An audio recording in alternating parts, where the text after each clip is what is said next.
The How dare you chandeliers embarrass above me the like this in front of Harrington dining everyone? room You are threw their fired. light Get out like of a my house now. performance, Anna, that is cascading enough. Stop this crystal behavior that immediately. scattered brilliance across 40 faces, the kind that appear in financial columns and charity galas and remember names only when names are professionally useful.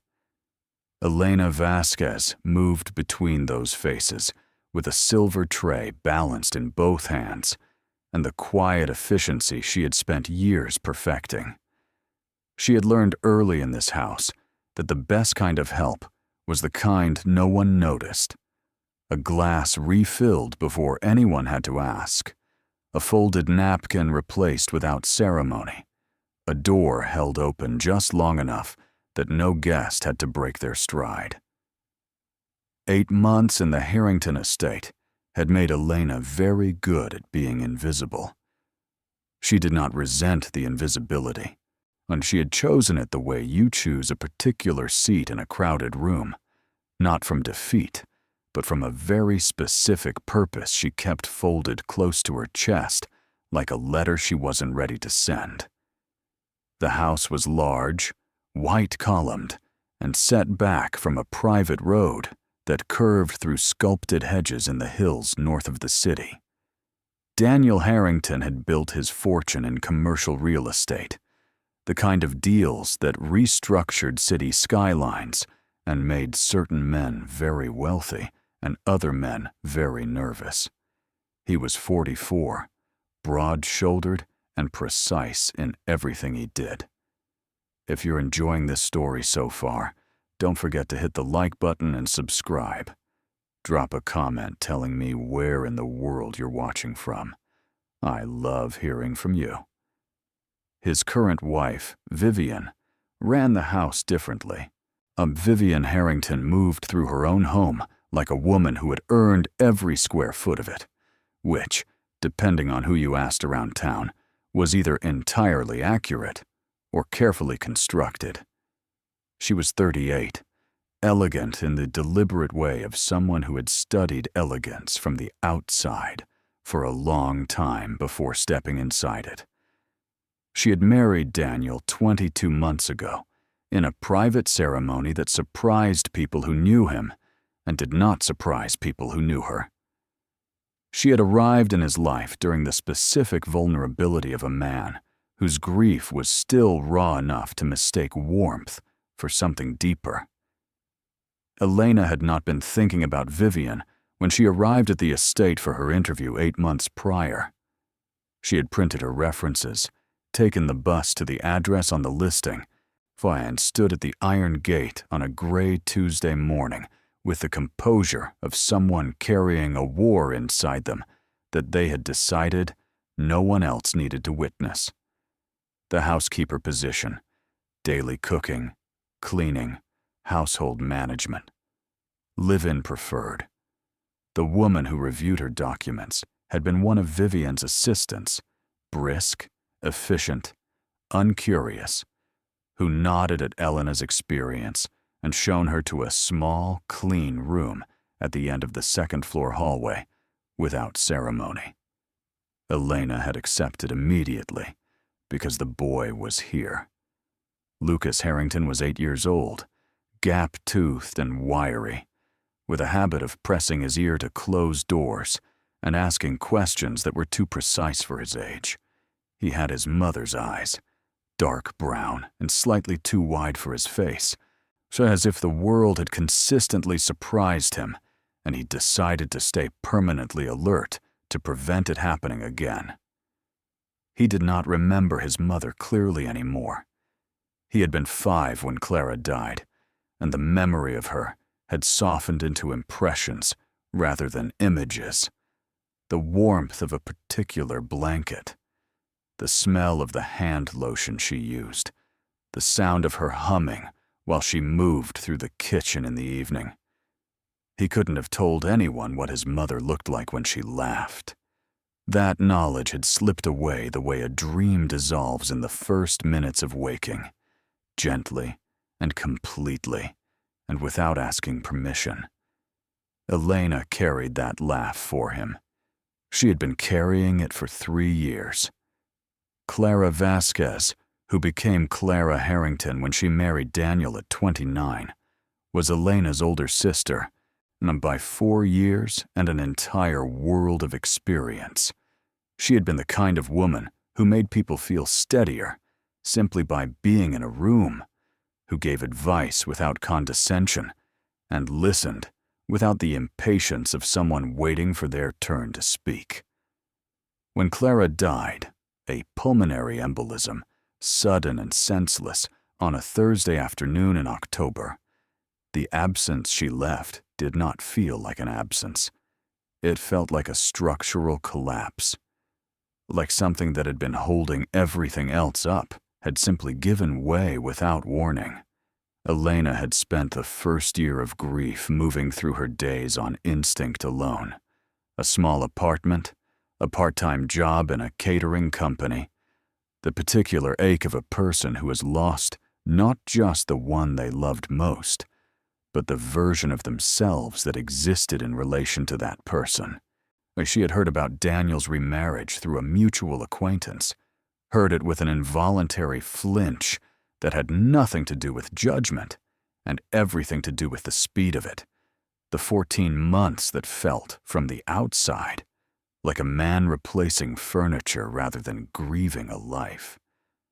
And then she had heard something else, that Lucas wasn't doing well, that the boy was quiet in ways that concerned his teachers, that he'd stopped drawing, that he sat at his lunch table alone and ate without looking up, that the new wife was polished and social and not especially interested in the particular complications of another woman's child.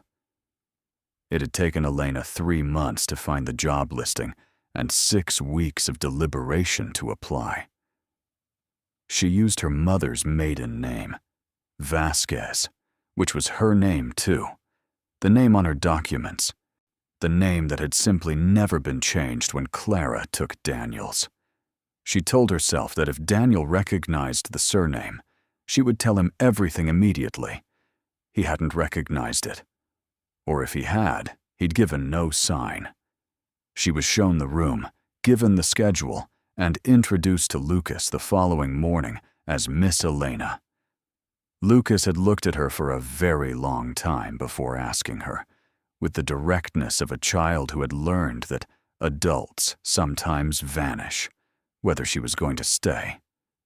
She had said yes, and she had meant it in a way that surprised even herself. The house had its rhythms, and Elena learned them with the thoroughness of someone who understood that the details were where care lived. Breakfast at 7, Lucas's lunch packed by 7:30, the formal rooms dusted by 9, and the kitchen restocked on Wednesdays and Saturdays. Daniel was out of the house before 7 and rarely back before 6. He was not unkind to Elena. He greeted her in the mornings, thanked her for the meals, sometimes stopped in the kitchen doorway to ask whether Lucas had eaten properly. He was a man of considerable emotional reserve, but the reserve was not coldness. It was the particular armor of someone who had been broken once and was in no hurry to be broken again. Lucas had come to her gradually, the way children approach something they want, but have learned not to trust too quickly. He started by simply sitting in the kitchen while she cooked, seeking her company without feeling the need to explain why. Then came questions, small, tentative inquiries about what she was making or why she added salt at the end instead of the beginning. These weren't questions that required answers. They were a child's way of beginning a conversation without exposing too much of himself. One afternoon, during a light, persistent rain that kept everyone indoors, he appeared in the kitchen with a drawing, a house, a tree, a figure standing in a window. He placed it on the counter in front of her, without a word. She stopped cutting and looked at it for a long moment, then asked if the person in the window was supposed to be him. He gave the slight shrug that she had already learned was his way of saying yes, without fully committing. She put the drawing on the shelf beside the stove, the most visible spot in the kitchen, and told him it would stay right there. So Lucas looked at his drawing on the shelf with an expression of satisfaction he tried to hide, then disappeared back toward his room with a step noticeably lighter than when he'd arrived. There were things Elena noticed about this house that she filed away carefully and said nothing about. The absence of photographs of Clara in any room below the 3rd floor, the way Daniel sometimes stood in the kitchen for an extra half-minute in the morning, coffee in hand, looking at nothing in particular. The fact that Lucas never mentioned his mother, not once in 8 months, with the specific silence of a child who has been taught, whether by words or by atmosphere, that the subject is not safe. Vivienne was not overtly cruel in the beginning. In the beginning, there were no scenes, no confrontations, just a quality in the way she addressed Elena that was impossible to name precisely, but unmistakable in its effect. A slightly lengthened pause before responding to something Elena said, as if Elena's words required more processing than other people's. Instructions delivered in a tone that was grammatically polite, but tonally dismissive. The verbal equivalent of handing someone a document by letting it drop rather than placing it in their hand. She never called Elena by her name in front of guests. She referred to her as the help, or simply with a tilt of her head toward whatever corner of the room Elena happened to be occupying. It started as minor corrections delivered with a smile. Elena was to keep her interactions with Lucas professional. She was not to engage him in conversations about his past or his family. And she was to refer all of Lucas's questions to his father or stepmother. Elena absorbed these directives with a steady face and a very still interior that Vivienne apparently found maddening, because the directives escalated in direct proportion to how little they seemed to disturb her. What Vivienne seemed to understand, what she had understood almost from the beginning, with the intuition of someone who has spent years reading threat levels in rooms, was that something about Elena's presence bothered her in a way she couldn't quite articulate. Elena was not beautiful in the showy, assembled way that Vivienne was. She was simply warm, in the specific and natural way of someone who doesn't have to try at it. And Lucas, who had been withholding himself from this house for 2 years, like a boy who had learned that attachment leads to loss, had begun to thaw. That was the thing Vivienne could not forgive. The dinner party had been entirely Vivienne's design, which meant it had been planned to the last detail: the tablecloth color, the choice of Bordeaux, the seating chart that positioned the most useful guests within conversational reach of Daniel. 40 guests, business partners, city council connections, women from Vivienne's social circle, whose opinions she cultivated the way a farmer cultivates land, with patience, with deliberate investment, with an eye toward what they would eventually yield. It was a showcase of the life she had built, and she intended it to look immaculate. Elena and a small catering team had been working since 10 in the morning. The kitchen smelled of roasted lamb and butter, and the particular tension of a household that has been told, fought in various ways throughout the day, that nothing must go wrong. The canapes had circulated without incident. The first course had been cleared. The wine was doing the social work it was purchased to do, and the room had the satisfied hum of 40 people enjoying themselves enough to remember the evening favorably. Elena was moving through the dining room with a tray of crystal when she passed behind Vivienne's chair. She would never be entirely certain what caused it. A shift in weight, perhaps, someone's elbow, the slight physics of bad luck, the geometry of a crowded room. A single glass on her tray tilted, just enough, and a small amount of red wine arced from its rim and caught the edge of Vivienne's sleeve. A half-inch of white fabric. Less, perhaps. Vivienne stood up from the table. The room went quiet the way a tide recedes, gradually, then completely. 40 faces turning toward the sound of a chair scraping back, toward the standing woman in ivory, toward the small red mark that, from most angles in the room, was barely visible. "You clumsy, careless woman." Vivienne's voice was not loud. It didn't need to be. It had the particular quality of someone who had learned that control is more devastating than volume. Each word pressed down with precision, each syllable carrying the full weight of contempt. Elena held the tray level. Her face did not change. "I'm so sorry, Mrs. Harrington," she said. "I'll get a cloth immediately." "Don't." Vivienne's palm came up flat, the gesture of a woman stopping traffic. She turned to face Elena fully, in a way that made it clear she was no longer addressing a household accident. She was addressing an audience. "Do you know what this is?" She lifted her sleeve toward the nearest guests. "Giambattista Valli, $1,200. Elena said very quietly, "I understand. I'm so sorry. Sorry." Vivienne repeated the word, as though it were a currency she had no use for.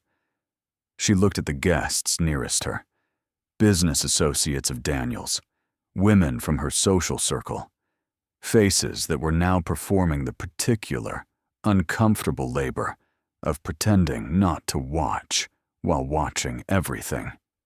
"She has been careless all evening," Vivienne announced to the room, which was not true, and which several people in that room knew was not true, because they had been watching Elena work for 2 hours with the efficiency and care of someone who had done this her entire life. "I've been far too patient." The catering staff had gone still at the edges of the room. 2 of Vivienne's friends exchanged a look that carried everything women's looks carry when they watch another woman being dissected in public. Elena did not look at Daniel. She kept her eyes on Vivienne, kept her face steady, and accepted the full force of everything being aimed at her with the composure of a woman who has been standing in the middle of other people's storms long enough to know that the noise is not the same as the truth. "You are not to touch anything else tonight," Vivienne said, her voice dropping to something almost intimate in its cruelty. "In fact, after this evening, you are not to touch anything in this house at all."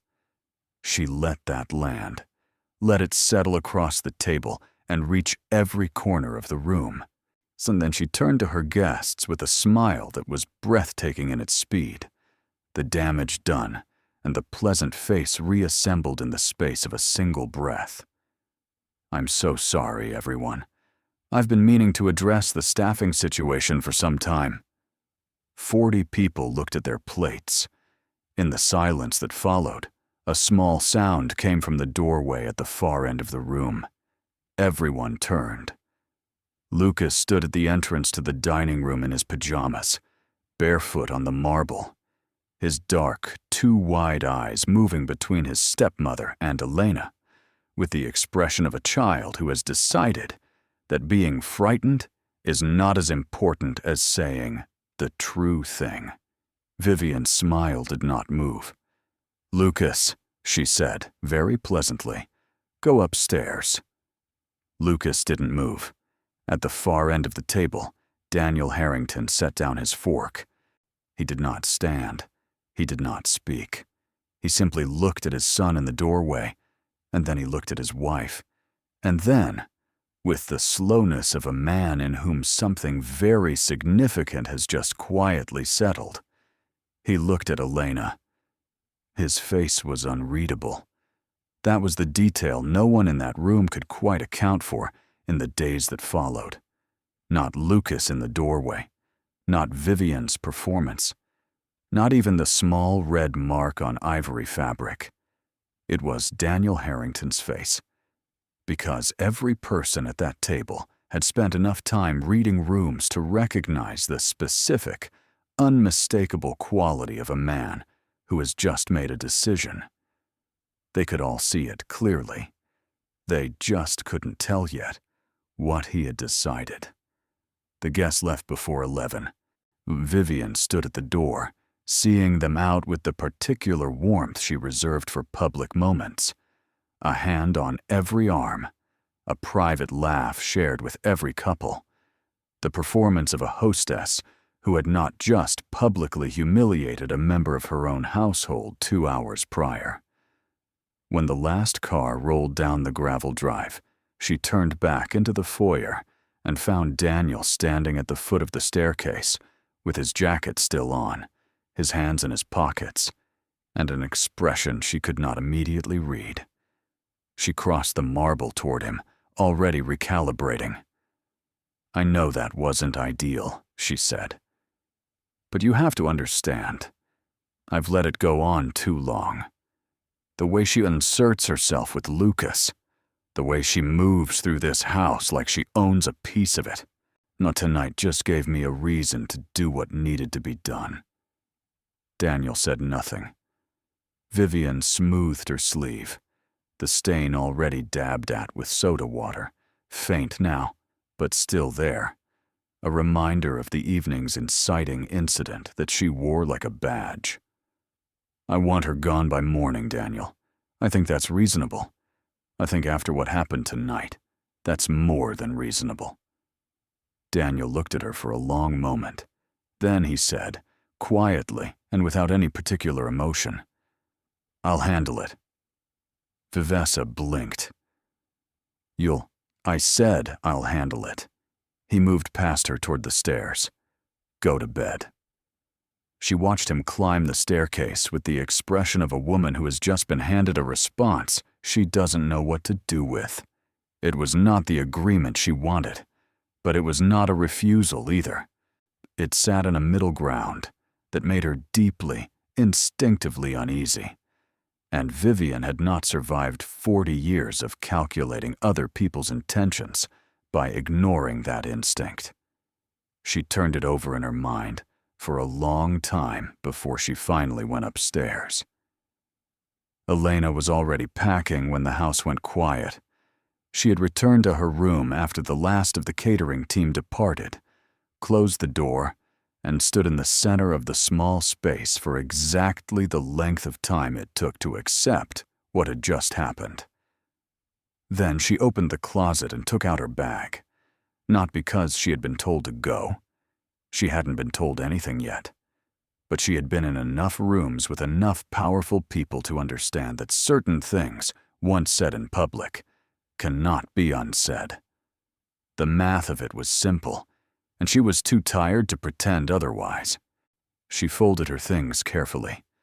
2 sweaters, a pair of boots, the books she'd brought from her apartment that had lived on the small shelf above the desk for 8 months. She took them down one by one and stacked them in the bag with the deliberate focus of someone performing a task, because performing a task is the only way to stay upright.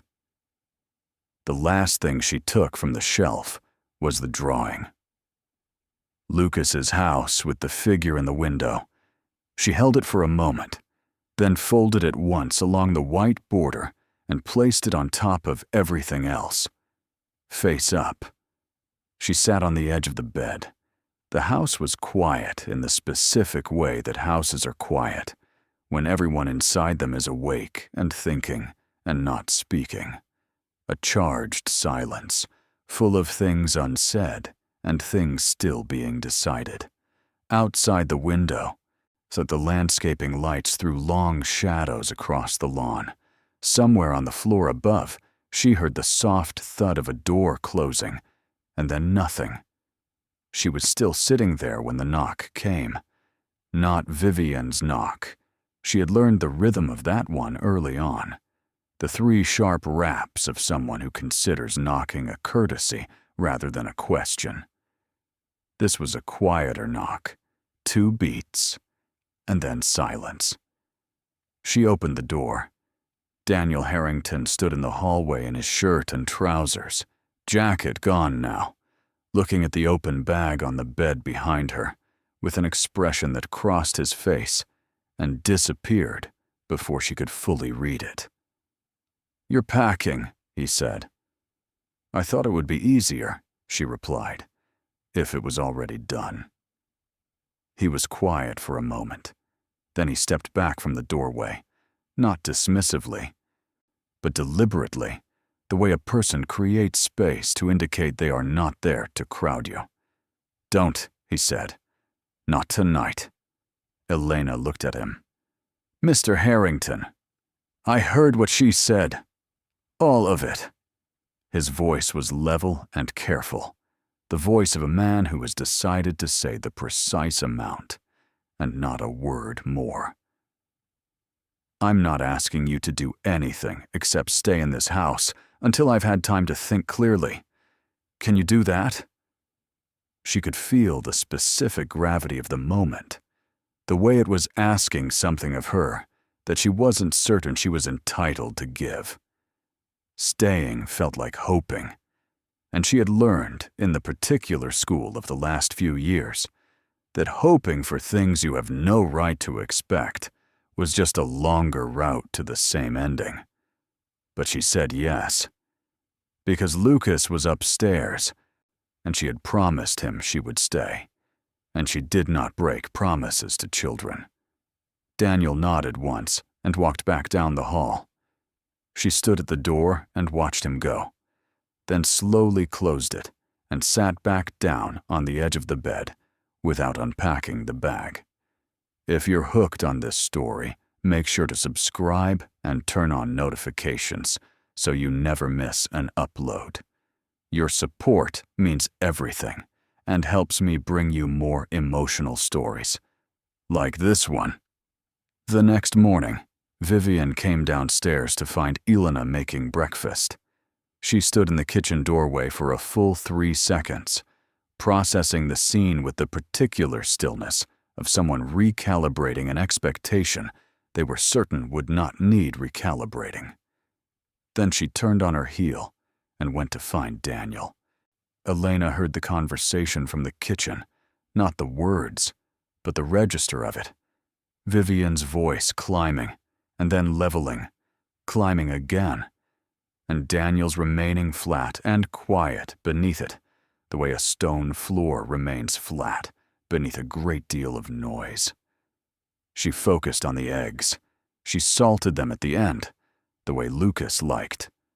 Lucas appeared in the kitchen doorway at 7:15, school bag over one shoulder, hair damp from the shower, eyes moving immediately to Elena with the specific, checking quality she had noticed in him from the beginning, the look of a boy confirming that what he expected to find is still there. "You're still here," he said. "I'm still here," she agreed.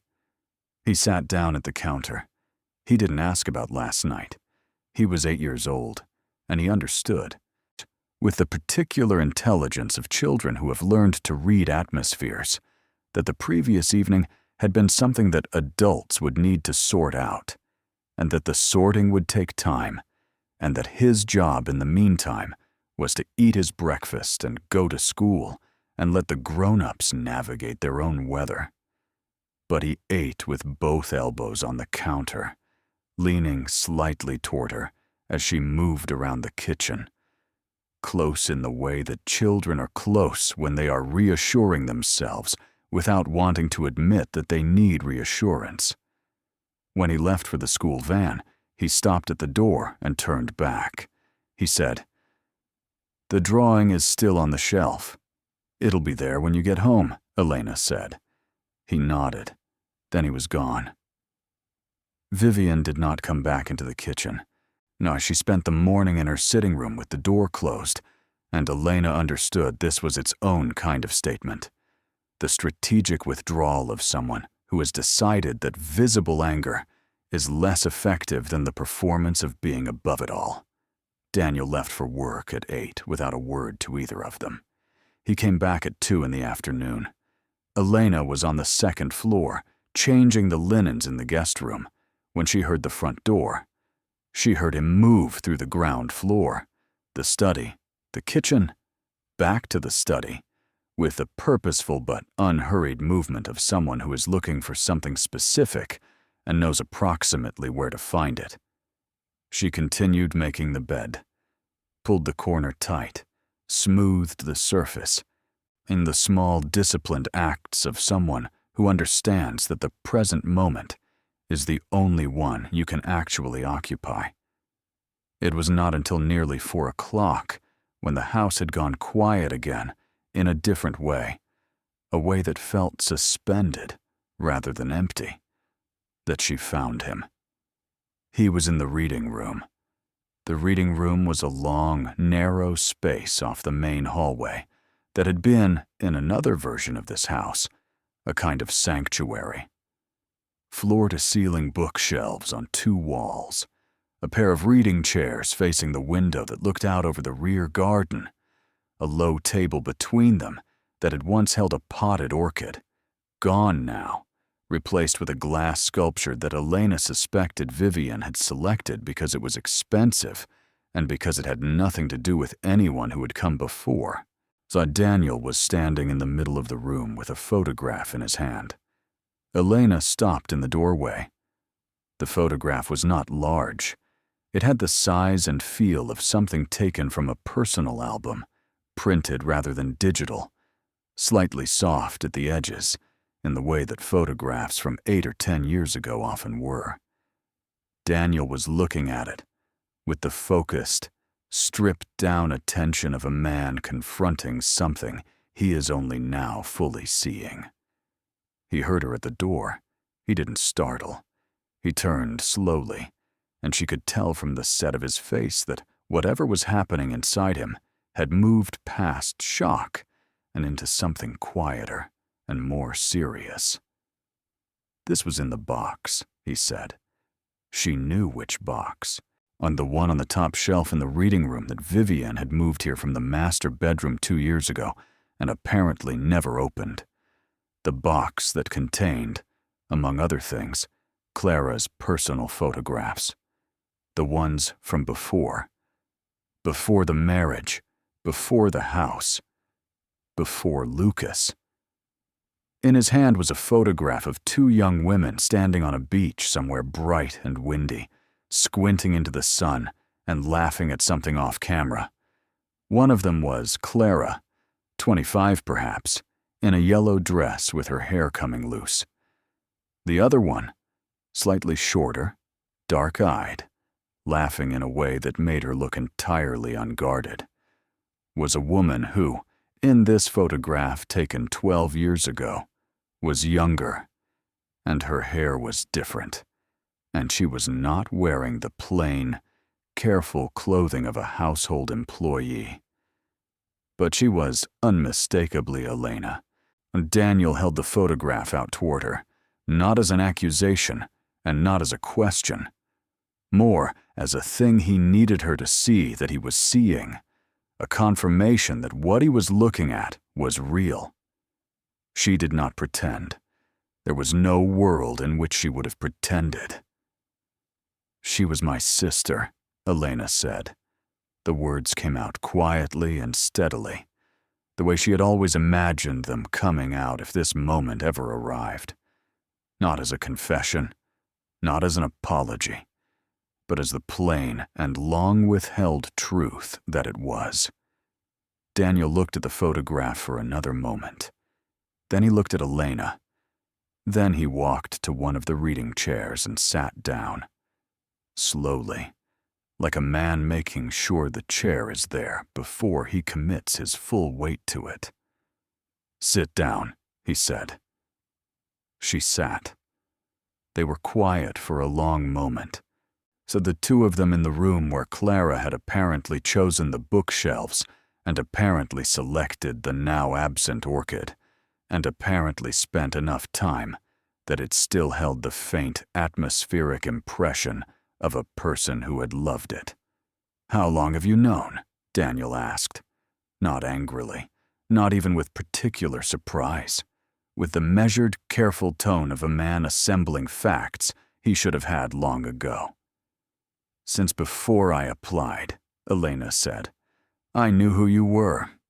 I knew about Lucas. I knew about the remarriage." She looked at her hands for a moment. "I wasn't trying to deceive you. I told myself that if you recognized the name, I would tell you everything immediately. You didn't. And She paused. "I was afraid that if I told you the truth, you would send me away. And I needed to be here. For him." Daniel was quiet. I know how that sounds," she said. "I know what it looks like. But when I arrived, the way he wasn't talking, he wasn't drawing. He was moving through this house like he was trying to take up as little space as possible. And her voice held steady, but just barely. He's all I have left of her, and I think, in whatever way an 8-year-old can know things, he feels that too, even if he doesn't know why."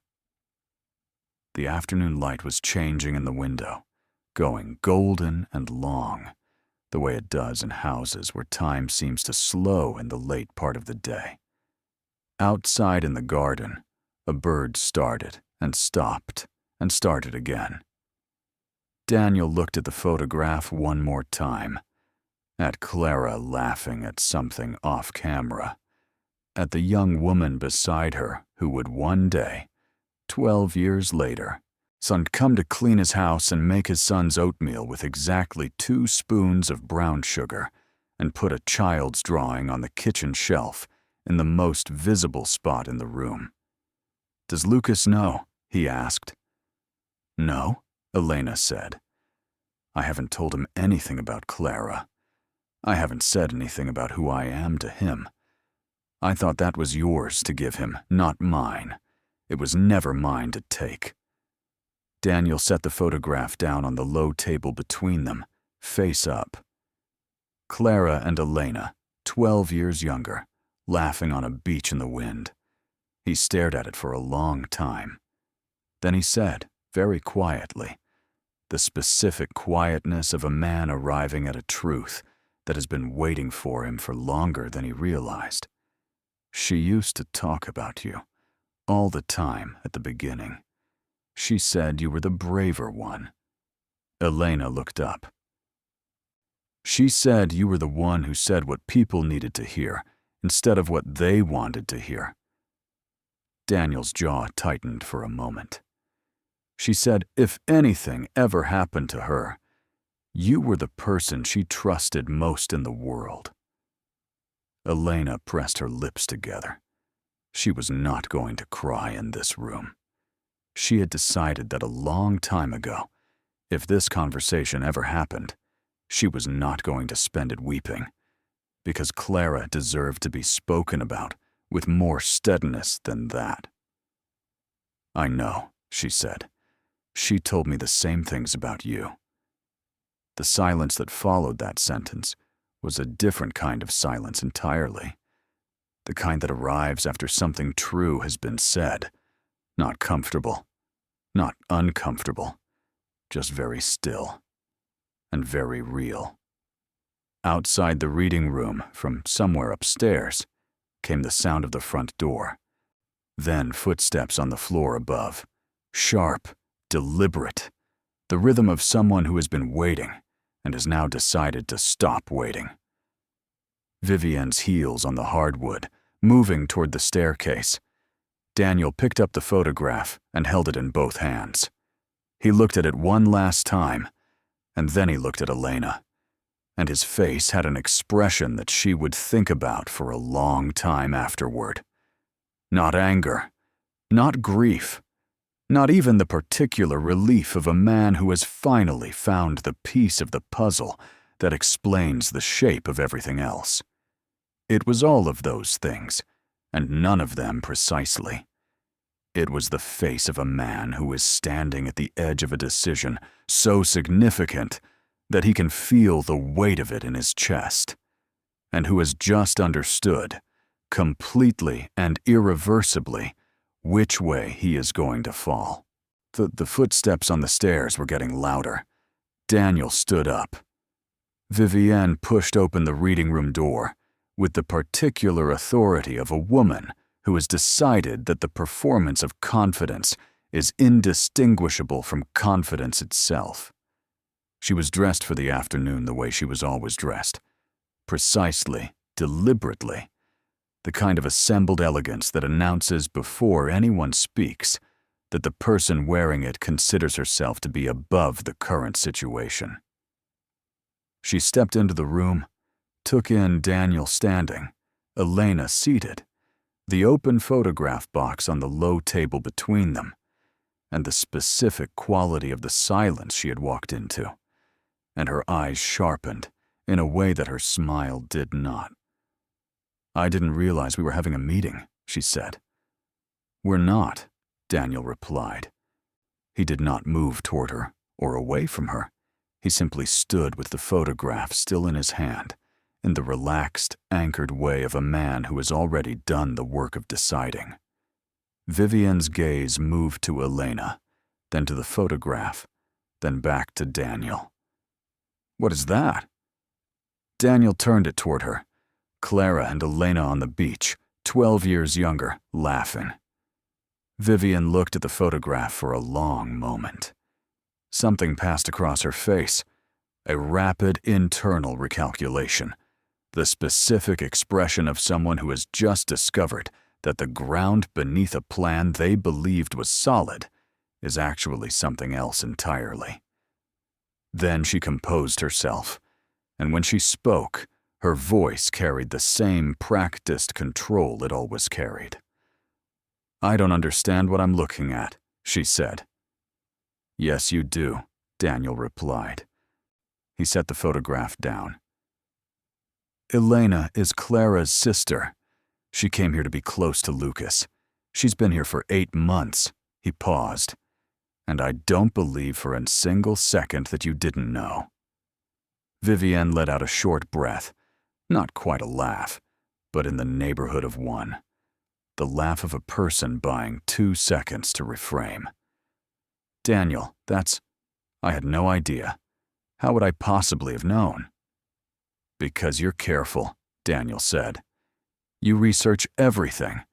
When you hired her, you ran her references, you confirmed her identity, you looked at her documents. You are not a careless person, Vivienne. You are the least careless person I have ever met." He picked up the photograph again, not to look at it, but to hold it, as if he needed something in his hands for this. "And because of the way you've treated her from the beginning. No, it wasn't the way you treat someone you've dismissed as insignificant. It was the way you treat someone whose presence genuinely threatens you." Vivienne was quiet. Her expression was doing several things at once, shifting between injured and defensive, and cold and back to injured, the rapid cycling of a person running through their available performances and finding none of them quite adequate for the room they're in. "I treated her exactly the way any employer treats household staff," she said, and the words came out with a sharpness that betrayed more than she intended. "I set appropriate boundaries. I maintained appropriate distance. And I don't think it's fair, Daniel, for you to turn this into some kind of—" "Last night," Daniel said, "you told 40 people that she had been careless all evening. You know that wasn't true. Every person in that room who was watching closely enough knew it wasn't true." His voice remained level. It did not rise. It did not need to. "You said it anyway, because you understood that in a room full of people who defer to you, a confident lie moves faster than a quiet truth. And you were right about that." He looked at her steadily. "You've been right about that for a long time." Something in Vivienne's posture shifted, fractionally, almost imperceptibly, but Elena saw it. the slight giving of a structure under weight it was not built to bear. "I want to tell you something," Daniel continued, "and I want you to hear it clearly." He paused, the way he paused in boardrooms before delivering a conclusion that was not open to negotiation. "For the last 6 weeks, I have been paying attention, not to Elena, to you." He let that sit for a moment. "I noticed things. Small things at first. The way Lucas goes quiet when you enter a room. The specific kind of quiet that isn't shyness. I noticed that he stopped leaving his drawings on the kitchen counter in the mornings, the way he used to. I noticed that he started choosing the chair at the table that was furthest from yours. I noticed that when I called home in the evenings, his answers had become shorter, and when I asked him what he'd done after school, he'd say nothing, and mean it in the particular way a child means nothing when they're describing a day spent being careful." Vivienne opened her mouth. "I'm not finished," Daniel said. She closed it. "The dinner party was not an accident." His voice remained even, quiet and completely final. "I told you I was going on a business trip 3 weeks ago and I came home early. I sat in the kitchen and I watched the way you moved through this house when you believed I wasn't in it. I watched how you spoke to the staff. I watched what you did when Lucas tried to show you something he'd drawn at school." He exhaled slowly. "I needed to see it clearly, without any possibility that I was misreading, without any way for you to tell me afterward that I had misunderstood." The room was profoundly still. Vivienne looked at him for a long time. The performances had all run out. What was left underneath them was a face that was, for the first time in 2 years, simply her own, without the warmth she deployed strategically, without the soft-voiced concern she used when she needed Daniel to feel protected rather than questioned. She looked tired and cold and entirely clear-eyed, as if the removal of the performance was in some strange way a relief. "So what now?" she said, not as a question. "Now you pack your things," Daniel said. "Not tonight, if you need more time, but this week, and the lawyers will handle the rest of it cleanly and without any additional unpleasantness, because that is what I'm willing to offer, and it is considerably more than what last night deserved." He turned toward the window. "I'd like you to leave the house now, while Lucas is at school. I'd prefer he didn't witness any part of this." Vivienne stood there for one more moment, and Elena, watching from the chair, saw something move across her face that was not remorse precisely, but was perhaps the closest Vivienne had come to it. Then she turned and walked out of the reading room with the same posture she had entered with, the armor of it still intact even now, even at the end, because some people carry themselves upright all the way to the last door as a matter of survival. And there is something almost admirable in that, even when the rest of it is not. Her heels on the marble of the hallway, the slight pause at the foot of the stairs, then the soft, definitive sound of her ascending. Daniel stood at the window for a long moment after she was gone, looking out at the rear garden where the afternoon light was shifting across the hedges in long, slow bands of gold. Elena sat in the reading chair and said nothing, because there was nothing that needed to be said right now, and she understood that as clearly as she had ever understood anything. After a while, Daniel said, without turning from the window, "I'm sorry it took me this long." Elena looked at him, at the set of his shoulders, at the way he was holding his own hands loosely at his sides, at the particular stillness of a man standing in the aftermath of something that cost him more than he will probably ever say out loud. "You got there," she said quietly. That's the part that matters. He turned then and looked at her across the room, and for a moment neither of them said anything at all. Just two people who had both loved Clara Harrington, and who were both, in their separate ways, still navigating a world that had never quite reorganized itself correctly around her absence. I need to think about how to tell Lucas, he said. I know, Elena replied. So do I. The school van pulled into the drive at 3:30, so Lucas came through the front door in the specific, kinetic way of a child releasing 8 hours of compressed energy. Bag hitting the floor in the hallway. Shoes left wherever his feet happened to stop. He found Elena in the kitchen. She was there every day at this hour, had been there every day for 8 months, which was precisely why she was there now, because the first thing Lucas needed after school was a kitchen that smelled of something warm and a face that was reliably in it. He dropped onto the counter stool and reached for the apple slices she had already cut. Is Vivienne here? He asked, not casually, with the particular careful calibration of a child who has learned to take the temperature of a house before relaxing inside it. No, Elena said. She's not. He absorbed this.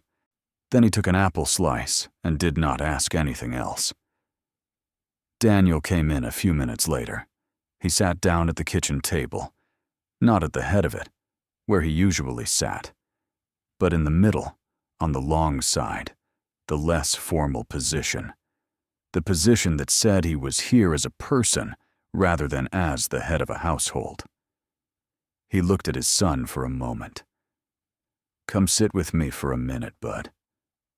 Lucas moved from the counter stool to the chair across from his father, still holding his apple slice, watching Daniel's face with those dark, too wide eyes. Elena turned down the heat on the stove. Daniel looked at Elena. Then he looked at Lucas. Then he said simply, the way he said everything, directly, without preamble, trusting his son's intelligence. I need to tell you something about Elena. Lucas looked at her. Elena and your mom, Daniel said, were sisters. That makes Elena your aunt. He kept his voice steady and warm, the voice of a man who has thought carefully about every word. She came to work here because she wanted to be near you, because you're the most important person she has left from your mother, and because she loves you, not because it's her job, because you're family. The kitchen was completely quiet. Lucas sat very still, looking at Elena, with the expression of a child, processing something so large that his face has not yet found the correct shape for it. She could see him working through it, going back through 8 months of mornings, 8 months of warm milk and apple slices, and drawings on shelves, and quiet company in the kitchen. And understanding now what was underneath all of it, the specific gravity that had always been there beneath the ordinary surface of the days. You're my mom's sister, he said. Yes, Elena said. Her voice came out steady, and she was deeply grateful for it. Her name was Clara, and she was my older sister. And she loved you more than anything in the world, and she talked about you all the time. And the sound of you laughing is the most like her of anything I have ever heard in my life. Lucas looked at her for a long, long moment. Then he got down from the chair and walked around the table to where she was standing, and he pressed his face against her side and put his arms around her waist and held on. Not with the measured restraint of a child being polite, with the complete, unguarded grip of a child who has found something he did not know he had been looking for. Elena put her arms around him.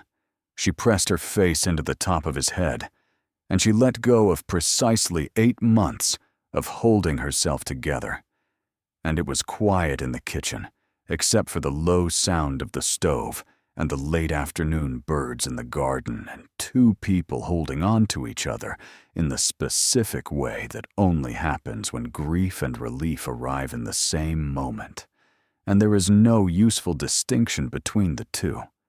Daniel sat at the table and watched his son and this woman, Clara's sister, Lucas's aunt, the person who had shown up 8 months ago on a Tuesday morning and quietly, without announcement or drama, made this house into something it had not been since Clara was in it. And the thing on his face was not complicated at all. It was just gratitude. Plain and complete and long overdue. So Lucas pulled back eventually and looked up at Elena with his wet face and his 8-year-old composure fighting hard to reassert itself. "Did you know the whole time?" he asked. "Yes," she said. "I'm sorry I didn't tell you sooner. It was a grown-up mistake." He considered this with the judiciousness of someone determining whether a grown-up mistake is forgivable. Then he wiped his face with the back of his hand and said, with the absolute, irrefutable logic of a child, "Well, you stayed. So that's the important part." She laughed.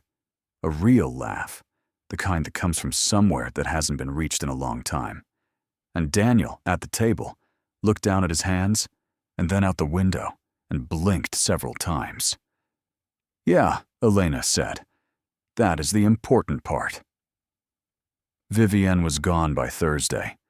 She took what was hers with efficiency and without ceremony, which suited everyone, and the lawyers handled the remainder in the clean, joyless language that legal documents use when a marriage ends, and no one involved wants it to go on any longer than necessary. Daniel did not discuss the details with Elena. She did not ask for them. Some things are simply weather. You wait for them to pass, and then you open the windows. What happened in the weeks that followed was quieter than a resolution tends to be in the stories people tell afterward, when they have smoothed out all the difficult middle parts and made the ending sound more sudden than it actually was. Elena stared. Not as the housekeeper, though she continued doing most of what she had always done, because the house still needed running, and she was good at it, and it gave the days their structure. But the specific loneliness of her position in the house changed, the way the quality of a room changes when you move it from shadow into light, and suddenly see all the detail that was always there. She ate dinner with Daniel and Lucas at the kitchen table. She was consulted about the household decisions that mattered.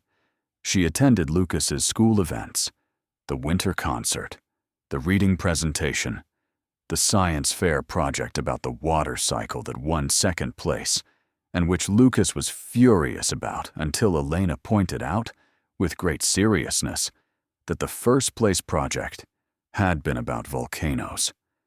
And volcanoes were objectively dramatic, and you could not compete with volcanoes. And this was simply the truth of the world. And Lucas had eventually conceded that this was probably fair.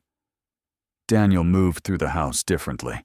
The reserve he carried, the specific, protective armor of a man who had lost his footing once and was not ready to trust the ground again, did not disappear all at once. That is not how such things disappear. They go gradually, the way ice goes in early spring, not in a single dramatic thaw, but in daily increments that are invisible until one morning you look, and the thing you had grown used to simply isn't there anymore. He started staying at the kitchen table after Lucas went to bed, not every night, but often enough that it became a thing that happened, a part of the evening's rhythm. The two of them with coffee and the particular, comfortable quiet of people who have been through something significant together and have arrived, on the other side of it, at a kind of trust that does not need to be announced to be real.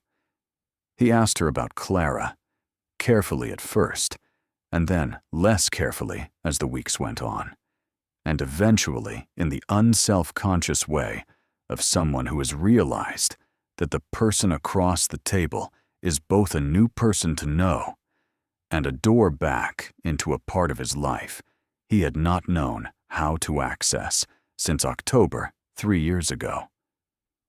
Elena told him about Clara as she had always known her, not the version preserved in grief, which tends to flatten people into their most essential qualities and lose all the specific, ridiculous detail that made them real, but the actual Clara, the one who burned toast with reliable consistency and refused to acknowledge it, who had a specific, appalling laugh that was too loud for restaurants, who had once, memorably, tried to learn Spanish from a podcast and abandoned it after 3 weeks, but continued peppering her sentences with random vocabulary for months afterward, who had called Elena every Sunday without exception for 15 years, and whose absence from Sunday afternoons was the specific loneliness that had never fully resolved itself into something Elena knew how to carry. Daniel listened to all of it. He laughed at some of it. A real laugh, the unguarded kind, the kind Lucas had apparently inherited. He was quiet at other parts. Once he said, "She never told me about the podcast." And Elena said, "She was embarrassed about the abandoning part." And he shook his head slowly and looked at the ceiling and said, "That is so completely like her." And the words came out warm instead of sad, which was a thing that took time, but eventually becomes possible. 6 weeks after Vivienne left the house, Daniel did the thing that nobody in the story had seen coming. Not the business contacts who had witnessed the dinner party, not the mutual acquaintances who tracked the developments with the attentiveness that small connected worlds afford such things, not even Elena herself. He called his assistant and arranged a dinner. Not 40 people this time. 14, the specific 14, who had been seated closest to the incident at the dinner party, who had watched Vivienne take apart a woman in public with the cool precision of someone who had done it before and expected no consequences. Business partners, 2 of the women from Vivienne's social circle who had since reached out to Daniel separately with the specific, so loaded brevity of people communicating without wanting to commit to having communicated, and his family attorney, who happened to be an old friend. He did not tell Elena about the dinner until the afternoon before. He came into the kitchen and set a small envelope on the counter beside her. She looked at it. Then she looked at him. "There's a dinner tomorrow evening," he said, "at Aldo's, the private room." He paused. "I'd like you to come. Not as the help, as family." He looked at the envelope. "As Lucas's aunt, and as someone who was treated badly in front of people who are going to hear something different this time." Elena looked at the envelope for a long moment. "Daniel, I know you don't need it," he said. "I know you didn't ask for it, but I need to do it." He held her gaze. "Some things that happen in front of people need to be corrected in front of people.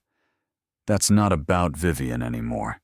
It's just about the record being right."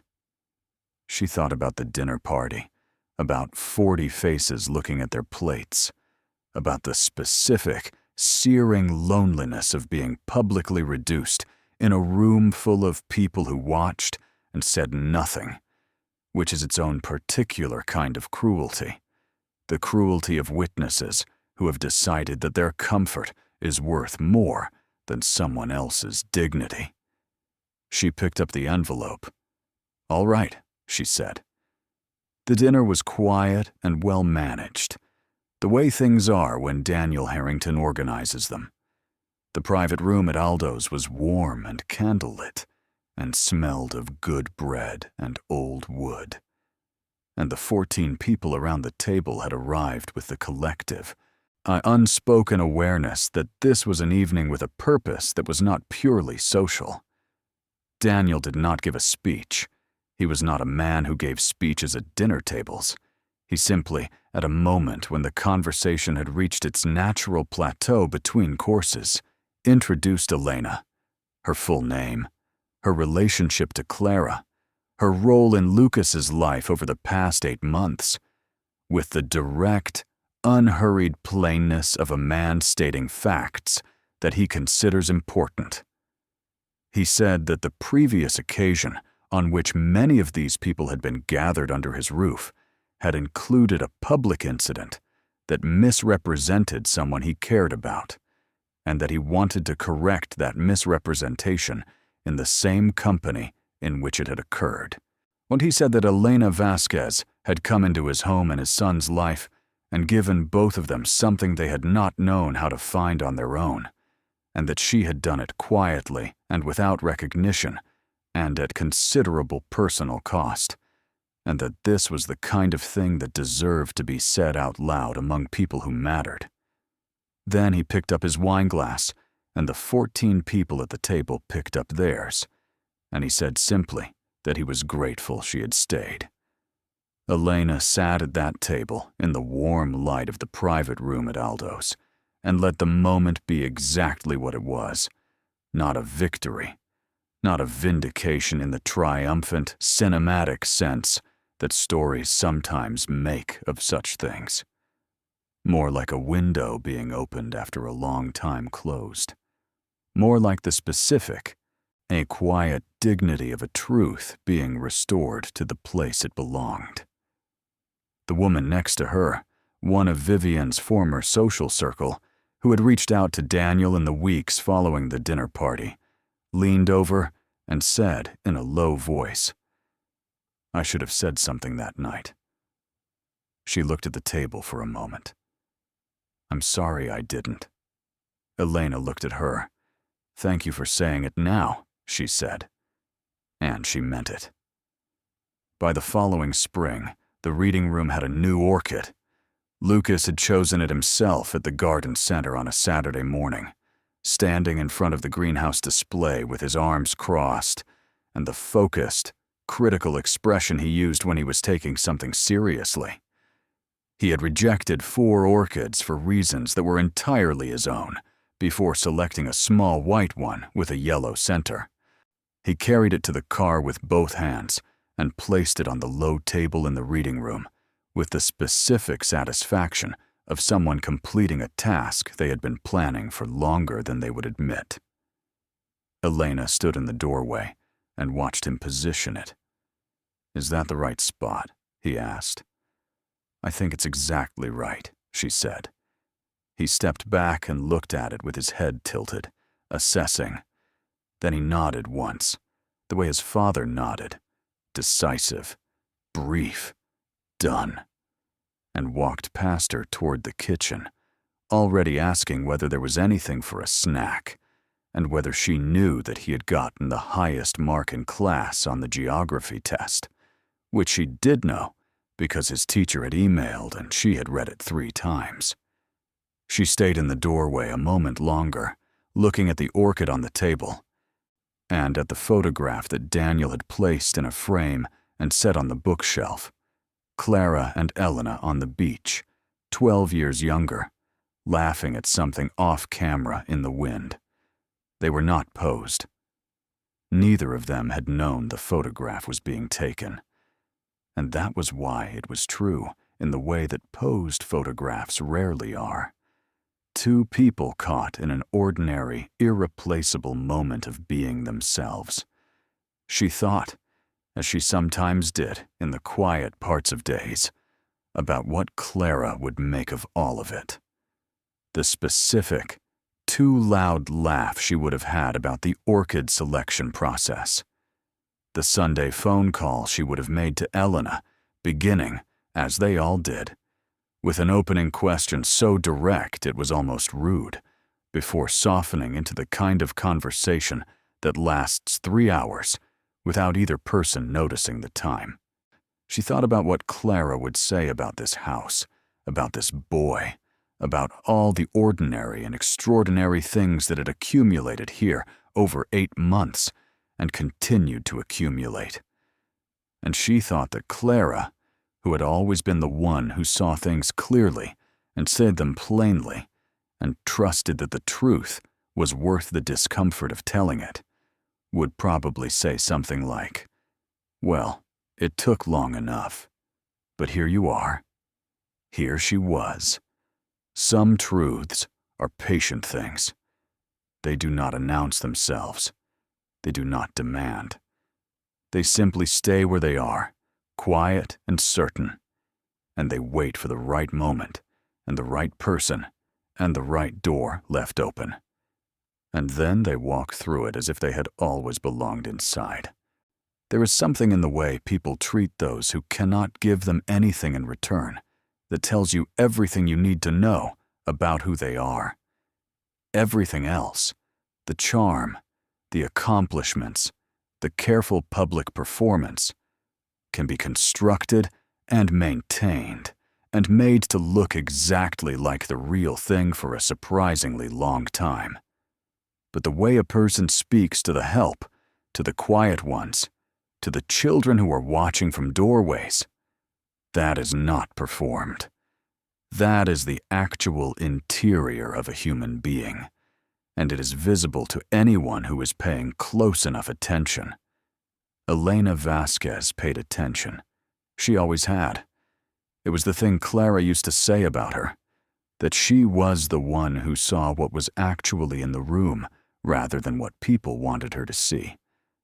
And it had cost her things over the years, on that particular quality. The ability to see clearly is not always comfortable. Sometimes it shows you things you would rather not know, and requires you to act on what you know, and demands more courage than you feel certain you possess. But sometimes, in the right house, in the right kitchen, with the right 8-year-old pressing his face into your side and holding on, it brings you exactly home. Lucas Harrington kept the drawing on the kitchen shelf for the rest of the year, and then the year after that. Elena moved it twice during deep cleans and put it back each time in the same spot, because some things earn their place not by being grand or significant or particularly well executed, but simply by being there every single morning when the light comes in, small and steady, and proof that someone was paying attention. Fonas, that was enough. That was more than enough. Thank you so much for watching until the end. If you loved this story, check out the other videos on your screen now. I think you'll really enjoy them. And don't forget to subscribe if you haven't already. See you in the next story.